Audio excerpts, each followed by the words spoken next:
And welcome back to Mine is the Fury. Of course, I'm Eric, and I'm here to review Game of Thrones Season 7, Episode 3, The Queen's Justice. And to say this was a good episode would be an understatement.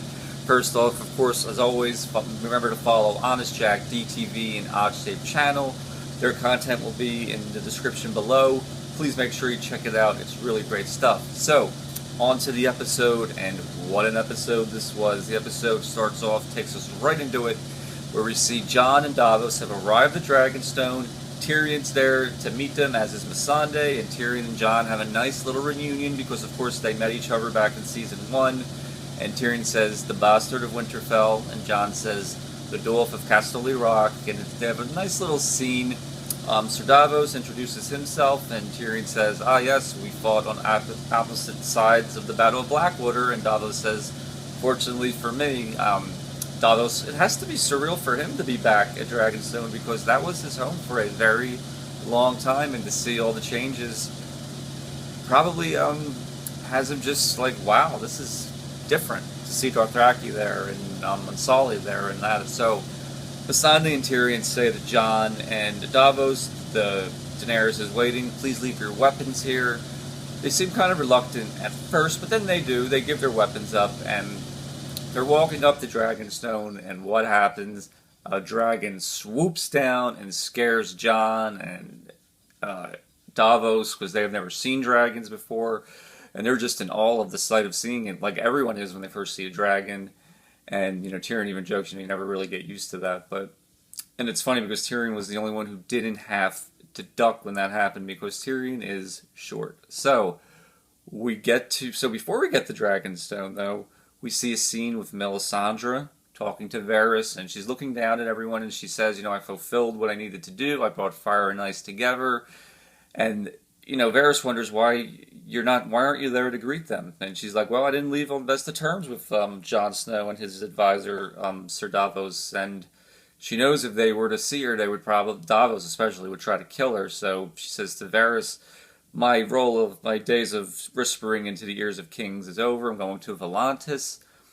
And Varys says, that's a good idea. Stay there. She says, no, I have to come back here to die. And then she gives Varys a dire warning and says, just like you, which looked like, to me, it creeped him out. It was like, wow. So anyway, Jon and Davos are taken before Daenerys. Daenerys is on the throne, and she, of course, it's great to finally see Jon and Daenerys meet. This was a big moment, and Daenerys wants Jon to bend the knee, swear fealty, but Jon's like, look, last time my ancestors came here, your father roasted them alive, and Dany's like, I apologize for that. That's not me. So Jon lays out what he wants. He says the army of the dead is coming. The Night's King's coming. We need to band together. But Daenerys is like, I don't really believe like all this 100%. And even Tyrion doesn't quite believe it, even though he trusts Jon. Daenerys goes on this great speech. I was sold. I was raped. And all this stuff that she says. But the one thing I never lost was the belief in myself. Then Davos speaks and he says, listen, if we don't bond together, it's not going to matter who sits on the Iron Throne because everyone's going to be dead. And Jon says, listen, also, I don't know you. I've never met you. My people chose me to be their king, and I have to look out for them and myself. And Dany's like figuring out like what to do. She's looking at Tyrion, and basically she says, Varys comes in with news, and she says to Davos and Jon, I'll prepare rooms for you and supper. And then Jon says, are we your prisoner? And Dany says, not yet. So Varys informs Dany what had happened last week, that Euron has destroyed most of her fleet, that the Sand Snakes and Alaria Sand have been taken captive or maybe dead, and Yara's probably maybe dead. And she's not happy to hear this, to say the least. So later in the episode, Jon and Tyrion have a very nice scene with just them where they talk about where they've been. And Tyrion says, look, you came in and you asked for unreasonable things. Ask for something reasonable and we can try to work this out. And Jon says, we need the dragon glass that's here. We need to mine it, make it weapons because it can destroy the undead. So Tyrion goes to Daenerys and says, look, that's a reasonable request. We need allies. We're losing allies, so we need to make more. Then Daenerys has a scene with Jon alone where they talk. She talks about how her dragons were named after her brothers. She says to brothers, and she says to Jon, "I know you lost two brothers," and Jon says yes.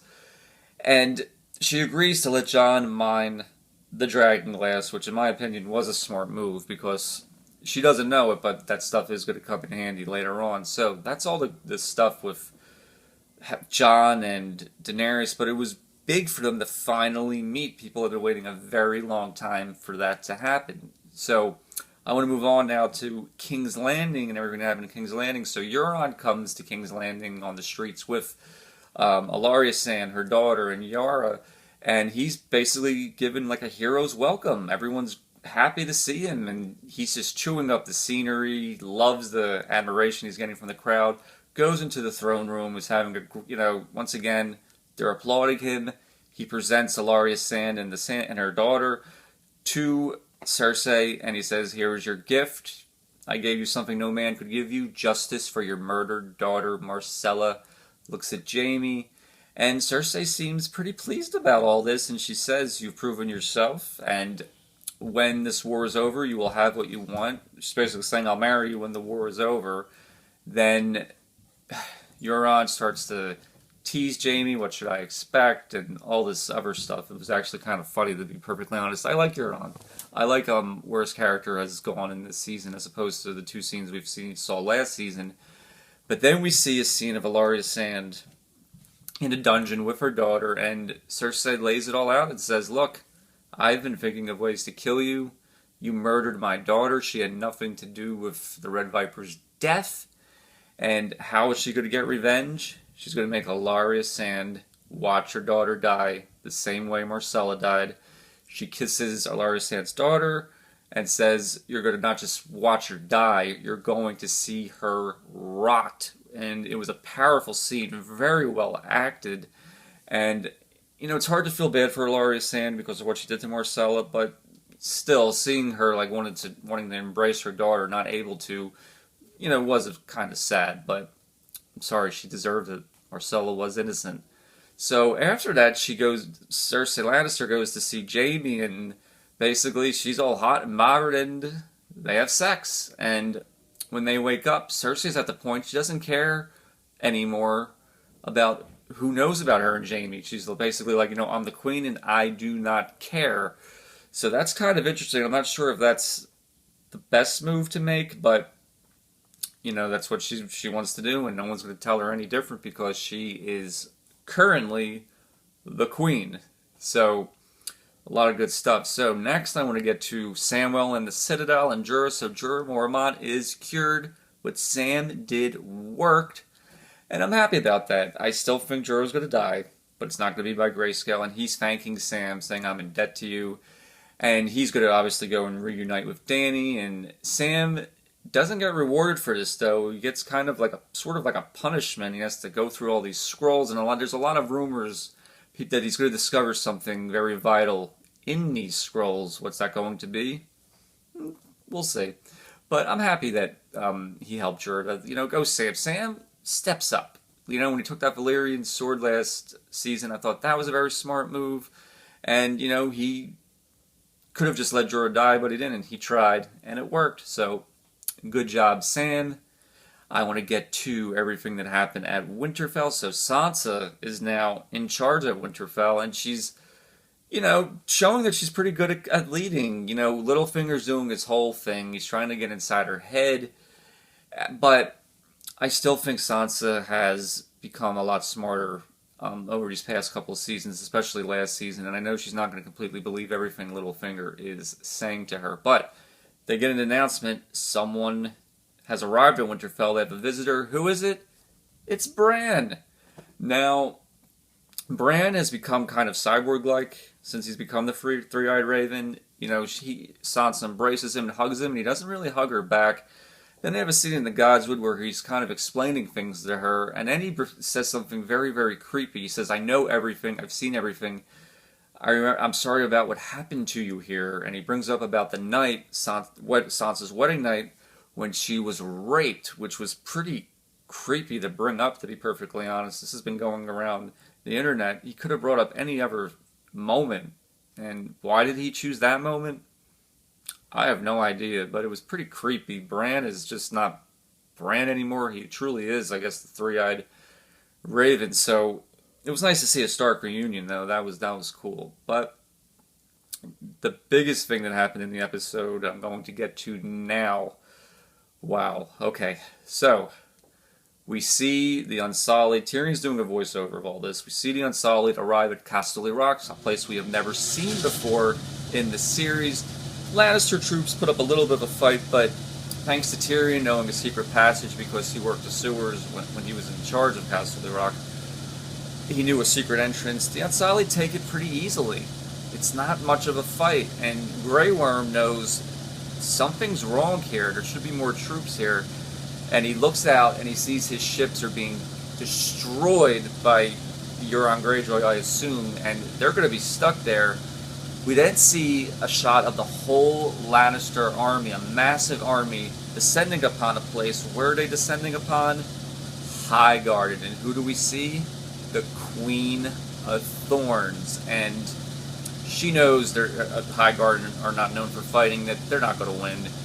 We don't see the battle, but we can assume that Jaime and his forces won pretty easily. We also saw Bronn for a moment, which was pretty cool. He didn't have any lines, but he was there.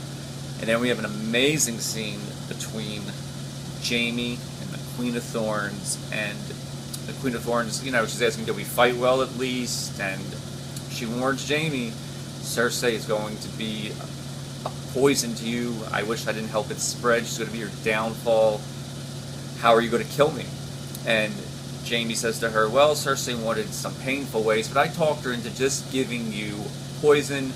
And the Queen of Thorns just gobbles up the poison, 1, 2, 3. She's ready to be done with it. But before she dies, she lets Jaime know, I was behind Joffrey's murder.